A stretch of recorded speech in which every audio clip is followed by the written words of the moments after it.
Shukarav, David, Hashem, everybody here. So my name is David Chaim Ben Abraham. I come from a small little island in Norway called Christian. It's about 30,000 people there.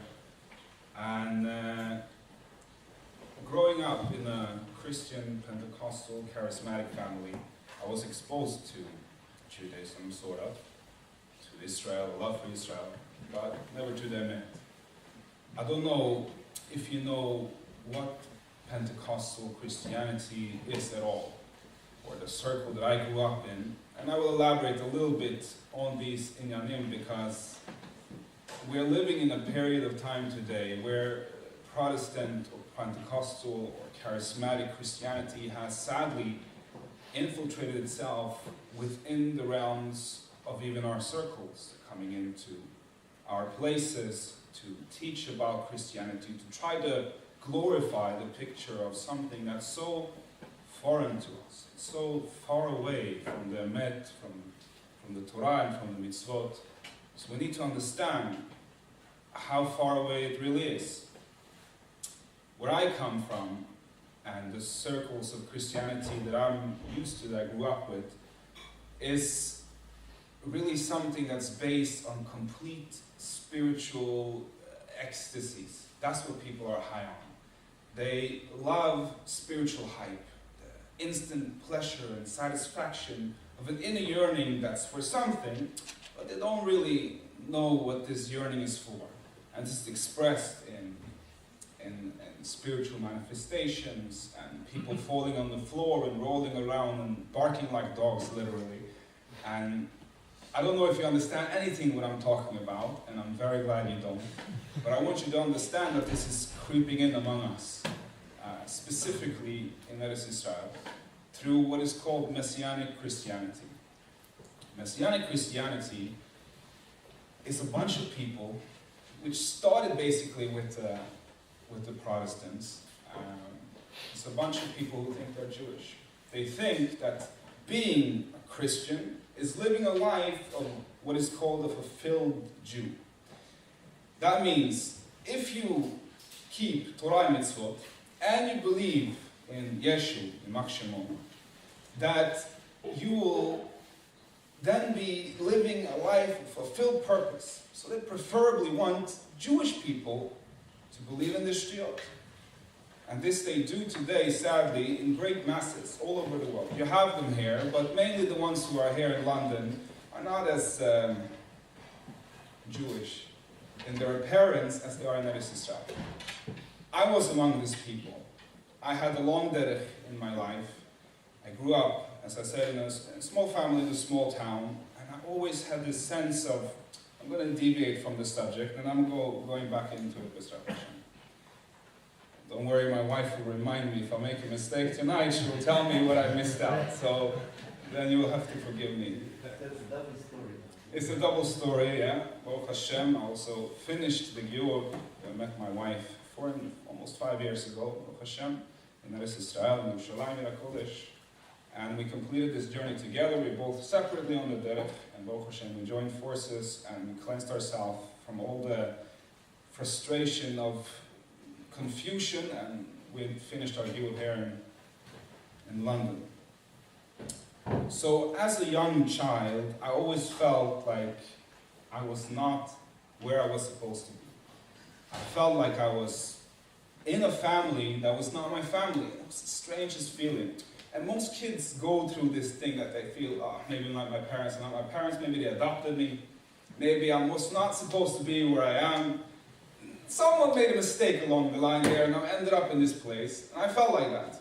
But it was more than just feeling like there was a mistake. I was feeling a deep sensation of, who am I? Where am I supposed to be? And I used to sit up at night looking out the window like some kind of crazy little kid, trying to figure out, who am I? Trying to talk to HaKadosh Baruch Hu.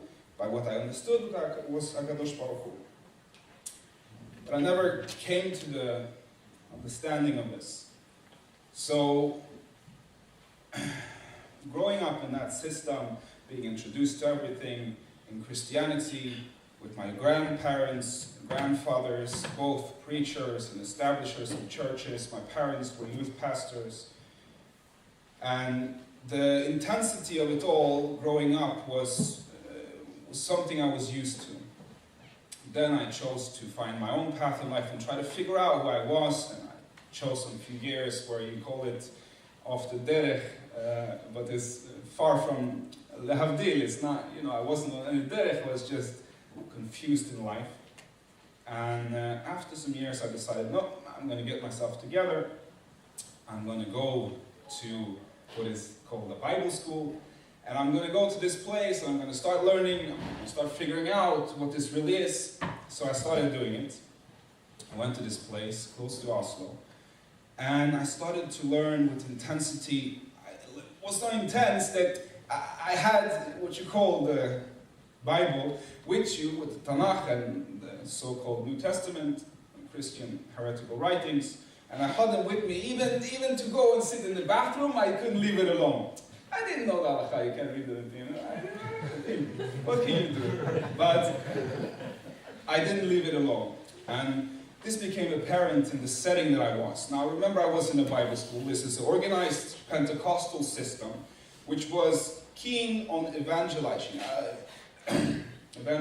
which means that they go out, they have meetings, they have great massive happenings, which I was also part of, sadly, and was part of what is called the worship team, and I was leading the music there and all these things, and I started also preaching a bit. And through the fact that I was asking the right questions, which for them were the wrong questions, things started to intensify. So I discovered quickly that things here are wrong. What it says that Yeshua was saying, we're not doing it. And what it says in the Tanakh that Yeshua is supposed to do, he never did it. So I started to have a lot of problems. So I started to bring this to the realization of the people.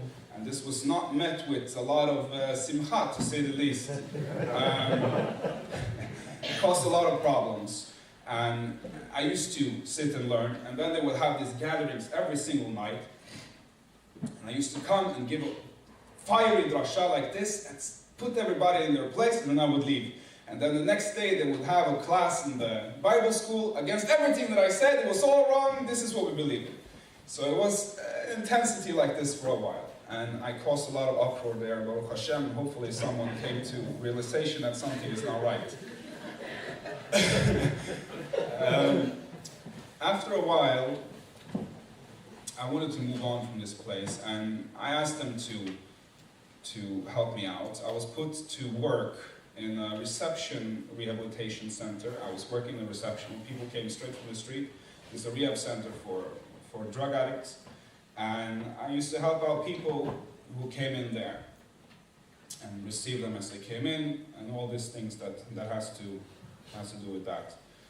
But I was there during the day, and in the night, I used to go out in the streets of Oslo. Foolish, I had no idea, because I had this simple emunah, if I'm doing what HaKadosh Baruch Hu wants me to do, I don't have to worry about walking around in the street by myself and trying to convince people that they should believe that there is a God in the universe. Which was, of course, at that time, entailed also believing in a false Messiah, but I had no idea. This is what I believe. And you have to understand, when you're dealing with people who have grown up with believing something for such a long time in their life that it's very hard to change them just overnight. Something that's indoctrinated, and you base your whole life on this. Like I've had these battles with my parents. Realized, I asked them all the questions, I put all the proof before them, but something that's so ingrained in you, something that's so penetrated your way of life, it's not something you can just let go of. So it was an interesting battle, and one day I met one African pastor that invited me to speak in his church. This was actually my first proper speaking in the church setting. And I went there, and I didn't speak English like today, so it's kind of hilarious. I didn't learn English in school. Baruch Hashem, I wasn't defiled by going to school. I messed up very early, and I didn't go to school basically beyond what you call here, I think you call it secondary. I stopped beyond there. I was finished. I didn't go to any more school, and I wasn't participating a lot in those circles. So I didn't learn English in school. The way I'm speaking today, I wasn't speaking like that then. So I was into hip hop and rap music, and I was watching movies, American gangster movies, and I thought I was some kind of a thug when I was growing up. If you know what that means, so like a teenage gangster that thinks he's the top of the world. Now, so I spoke like I was from the ghetto in America, and I was preaching inside of a church. So I'm saying, yo, you gotta listen, this is how it is. So it was quite an interesting setting. But in this meeting, there was an African pastor. This African pastor, he is the head of 42 churches in Kenya and in Uganda, and also some in Tanzania. So he invited me to come to Africa.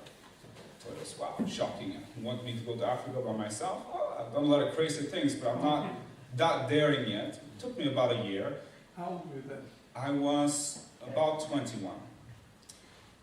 It took me about a year until I realized, okay, this is something I need to do. So I was out of that setting. I was back where my parents lived, and I was already deeply into learning Tanakh and into this Messianic movement. And it was not by way of being in those circles, you have to understand. It was through the fact that I was studying the Tanakh, seeing that through history, all the original Christians were observing Torah and Mitzvot. When Christianity began, they were a small group of Jews who influenced a small group of Goyim, and this was the beginning of Christianity. They did Brit Milah, they kept Shabbat, they kept the Chagim, they kept the Mitzvot, and this is even in the instructions of Yeshua. Even though he's confused by what he's saying, because he says, don't break. I didn't come to destroy any of the Torah and the Mitzvot, he says in one of the Gospels, but rather to establish them. You should do them. That's what he says. He says that the rabbis sit in the seat of Moshe. You should do as they say. That's what it says in the so-called New Testament. But he also comes and say, I'm the master of the Shabbat. It doesn't matter if you go in the field and you pick chita, you pick it off the stalks and you eat it on Shabbat. It doesn't matter. It's not harvesting. We don't hold by the melachot. We don't have to worry. So he said, I'm the master of Shabbat. It's quite confusing. But in the Ikar of Christianity, they were all basically living a Jewish life. So that's what I realized. So I started keeping Shabbat. I started not referring by the Christian terminologies. I used to use Hebrew terminologies, and this changed and changed.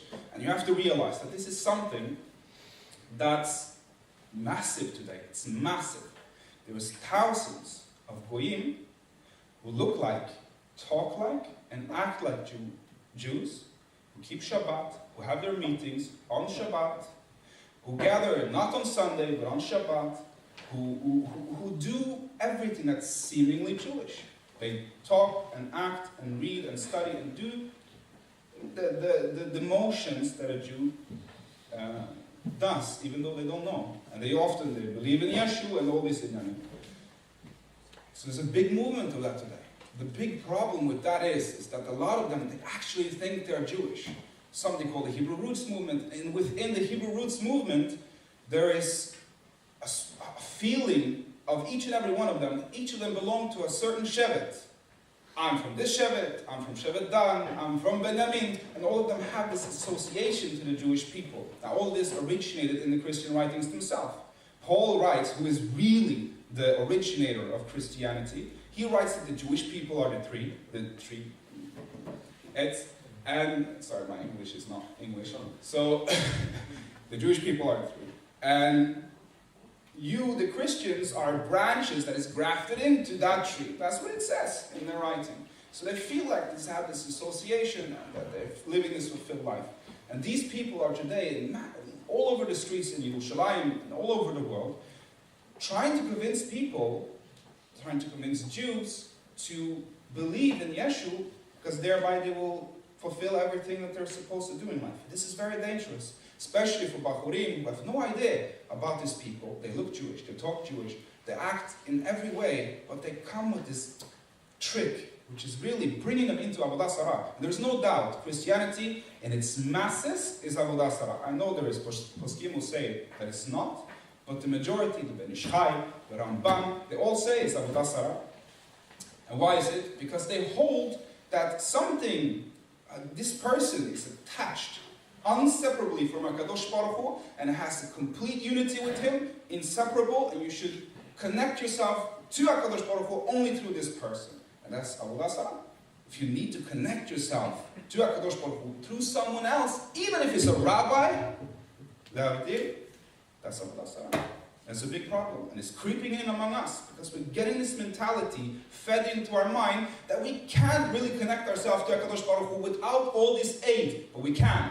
You stood at Har Sinai, your father stood at Har Sinai, your neshama was there, everyone was there, and we all said Na'aseh v'nishma. We all accepted the same Torah, and you all have a chelik in it. You just have to acquire it. You also just have to do what you are supposed to do, and you can do it. That's the main ikar, you can do it. Hashem didn't give you a potential, like Yosef Chaim was saying, that you can just let it rot, put it on the pavement, and just let it die. No, He put for you to let it grow and let it sprout and bring about the reality of being a Jew. So He invited me to go to Kenya, and I decided to go. And I started a revolution down there, and it was beautiful. I didn't know what I was doing, and I caused a lot of balagan. And I started teaching them that all the Christianity that they learned, you should stop it right now, and this is the Christianity you should follow, start it now. And you have to understand, if you go to Africa, and I went to some villages, like far out, places called Bukot, I don't know if you know. When you go to these places with their skirts and their spears and their whatever it's there, they've never seen a white person in their life, right? It's hilarious. Because if you go to some places in Norway, they've never seen a black person in their life, right? So you can see their eyes like this. So if I come to a village and we'll drive up, it's hilarious. You see all the kids, they're screaming, Musungu, Musungu. Musungu in Swahili means white person. They will say, white, white, white, and they're running after the car, making a whole balagan. It was hilarious. So it had a tremendous impact there, right? So it was growing and developing, and we also went to Dar es Salaam, which is an island outside of, Zanzibar, which is an island outside of Dar es Salaam. And Zanzibar is the entrance of Islam into Africa. Islam came to Africa through this island. This island, at the time when I was there, this was at the time when Al-Shabaab was having a war with the Kenyans. And at this time, they decided to persecute all the Christian leaders. So it was a very interesting scenery. Now I was there to have meetings, big settings. And one of the first things we encountered that was in Dar es Salaam before we went there, was problems with witch doctors, Muslim witch doctors.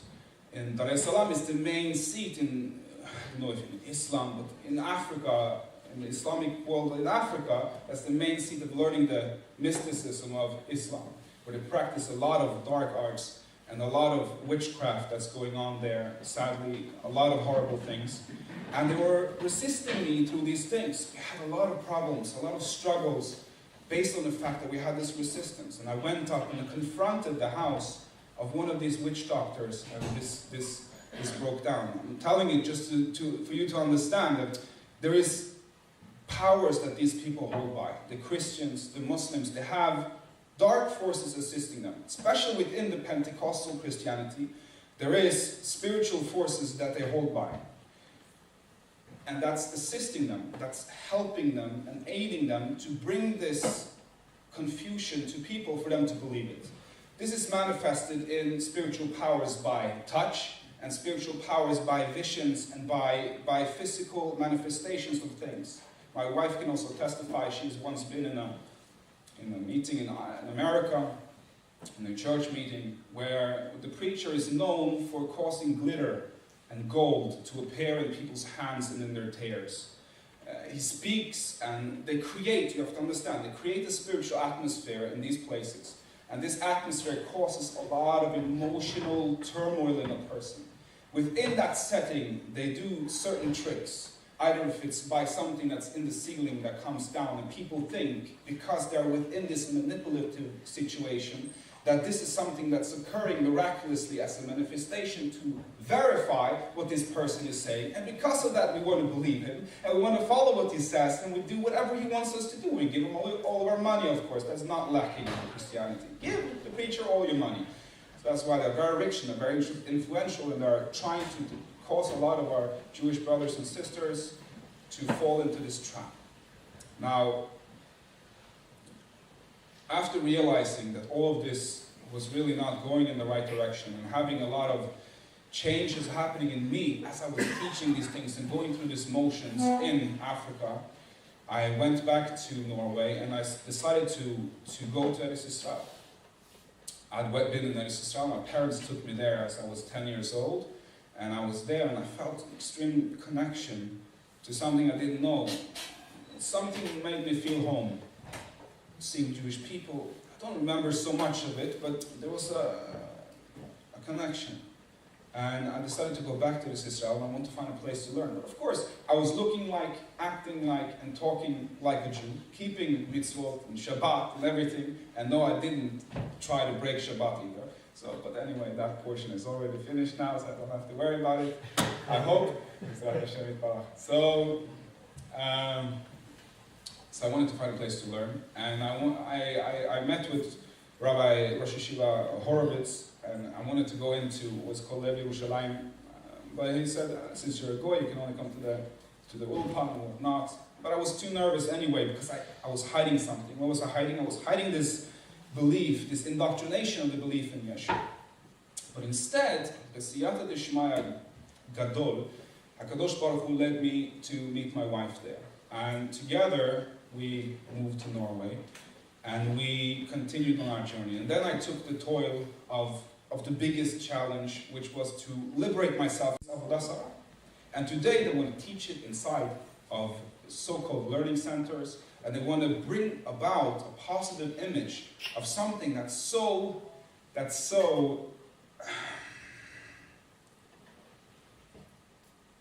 against everything we stand for.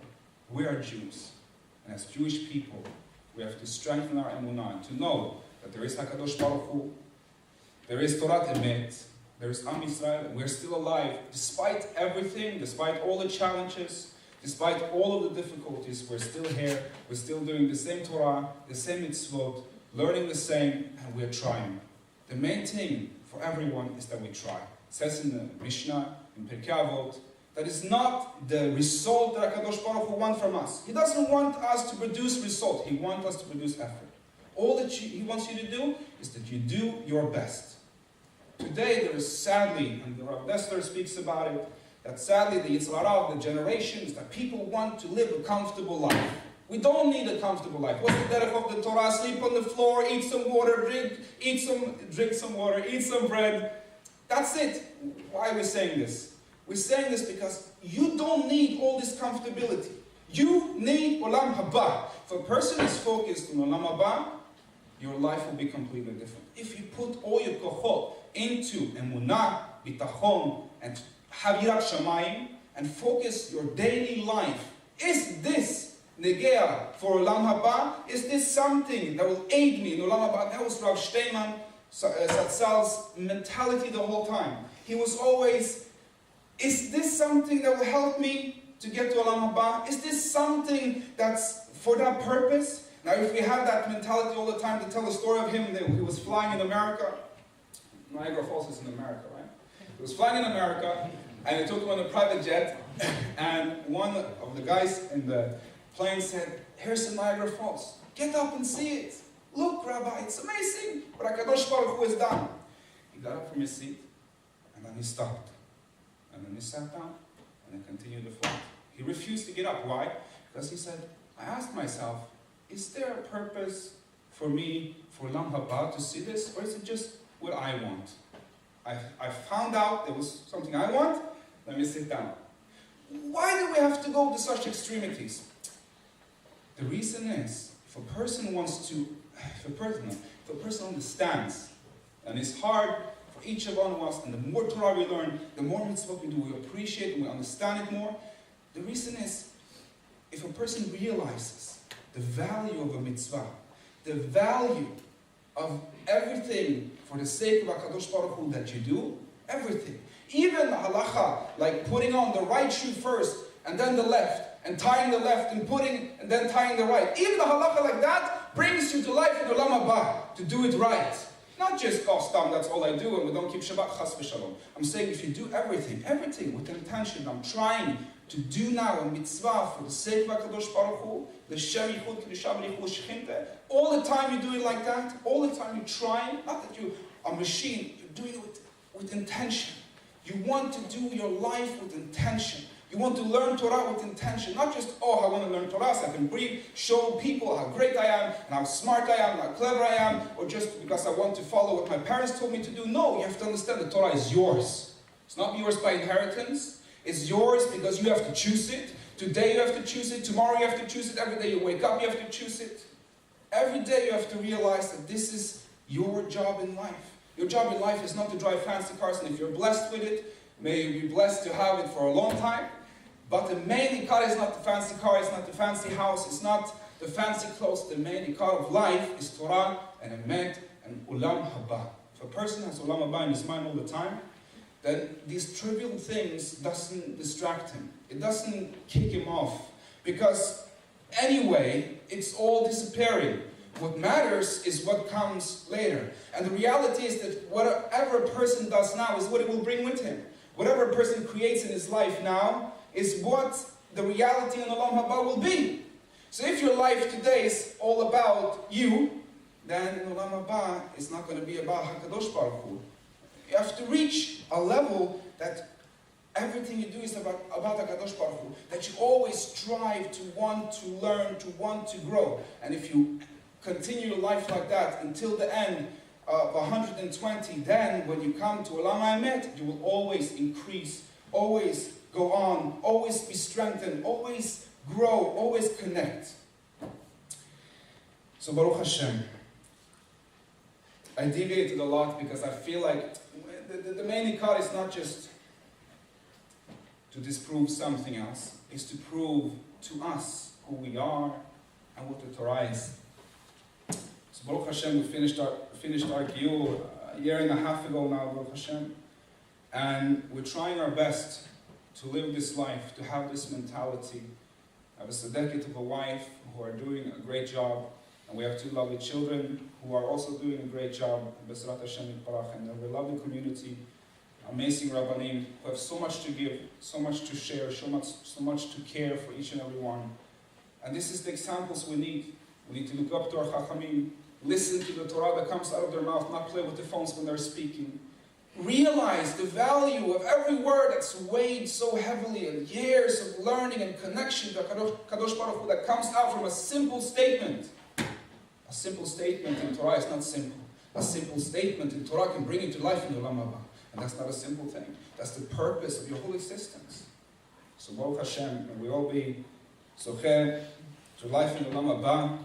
We all merit to receive the Torah, simcha, be'ahava, be'hirah, that we will realize who we are, the value of the Jew is, how precious we are in the eyes of HaKadosh Baruch Hu, how much He loves us, how He chose us, Asher bachar banu mikol ha'amim, like Dan was saying in the beginning, He gave the Torah to the nations, to offer it to them. They said no.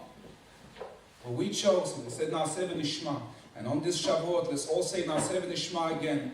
And they say, Chachamim say, that if a person accepts upon himself the whole Torah unconditionally, this Shavuot, every Shavuot, he accepts upon himself, he has the koach, greater than Rosh Hashanah, to wave away all of his sins. If a person accepts upon himself the Torah Lishma, and say Na'aseh v'nishma again, a person can be forgiven all his sins and he can start again, but you have to make a commitment. He has to put himself really into it. And I want to try to do my best. I want to put aside my own pleasures for the sake of the Torah, for the sake of HaKadosh Baruch Hu, for the sake of Shemayim. And HaKadosh Baruch Hu grant you siyata d'shmaya. Amen. Ki na'aseh, and we'll be married to see the building of the Beit HaMikdash. And Mashiach Zidkenu. Amen.